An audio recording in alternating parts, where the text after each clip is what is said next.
Phi के एक BA Telangana में और मुस्बित केस सामने आने के बावजूद ओमिक्रॉन के नए वेरिएंट्स की वजह से रियासत में आने वाले महीनों में कोविड की नई लहर शुरू होने के इम्कानात बहुत ही कम है।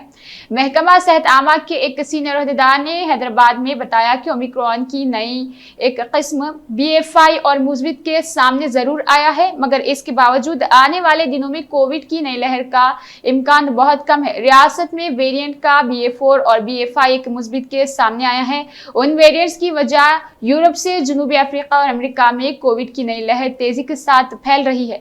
हिंदुस्तान के जियोमिक्स कंसोर्शियम के हिंदुस्तानी रिसर्च और इसके डाटे के मुताबिक तमिलनाडु, तेलंगाना, महाराष्ट्र और गुजरात में ओमिक्रॉन BA.4 और BA.5 वेरिएंट्स के केसेस सामने आए हैं और इसके साथ ही BA.4 मजीद एक केस BA.5 दर्ज हुआ है। रियासत में इसके झैली किस्म BA.4 इन्फेक्शन से BA.5 से 4 और 3 मरीज मुतासिर हुए हैं और इसके साथ ही नए वेरिएंट्स की तस्दीक BA.4 और BA.5 हुई है। केस के इंदराज के साथ ही नई लहर के पैदा होने का कोई इम्कान नहीं है और इस वायरस की कम्युनिटी में फैलने की कोई इशारे भी नहीं मिले हैं। डायरेक्टर पब्लिक हेल्थ डॉक्टर जी श्रीनिवास राव ने कहा कि कुदरती इन्फेक्शन और टीका अंदाजी से क़ुव्वत मुदाफ़ियत में इजाफा हुआ है। वैक्सीन लेने से क़ुव्वत मुदाफ़ियत में इजाफा हुआ, जिसकी मदद से कोरोना की तीसरी लहर की शिद्दत को कम करने में मदद मिली है। उन्होंने कहा कि रियासत में कोविड के अगरचे चंद एक केस सामने आ रहे हैं, मगर इसके बावजूद चौथी लहर का इम्कान बहुत ही कम है।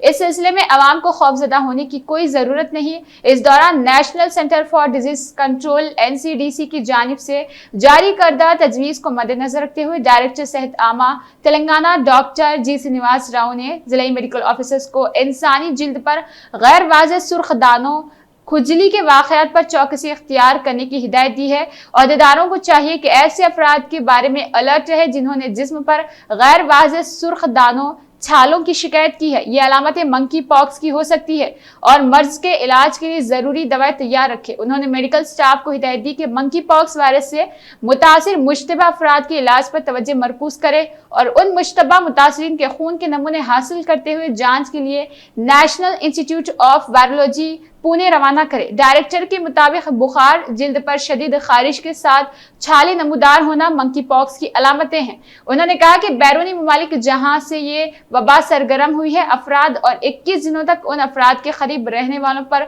खुसूसी नजर रखना चाहिए। मुतज़किरा अलामतें पाए जाने पर उन मुश्तबा अफराद को फौरी असर के साथ हॉस्पिटल में शरीक कराते हुए उन्हें अलग थलग रखना होगा। उन अफराद का उस वक्त तक इलाज करना चाहिए जब तक कि जिस्म पर नमूदार छाले चले जाए और वहां नई जिल्द नमूदार हो जाए। हेल्थ एंड मेडिकल स्टाफ से कहा गया कि वो उन मुश्तबा खून मरीजों के लैब और माले की हालत में दीगर नमूने हासिल करें और जांच के लिए उन नमूनों को national institute of virology Pune को रवाना करना होगा। मुश्तबा मरीजों की तफसीलात को integrated distance services programme officer या डिस्ट्रिक्ट विजिलेंस ऑफिसर के पास दाखिल करना होगा। NCDC ने कहा कि आवाम को मंकी पॉक्स से खौफजदा होने की जरूरत नहीं। उन मर्ज की अलामतें 2 से 4 हफ्तों में खत्म हो जाएगी, जबकि इस वबा से मरने वालों की शरह 1 से 10% के दरमियान बताई गई है।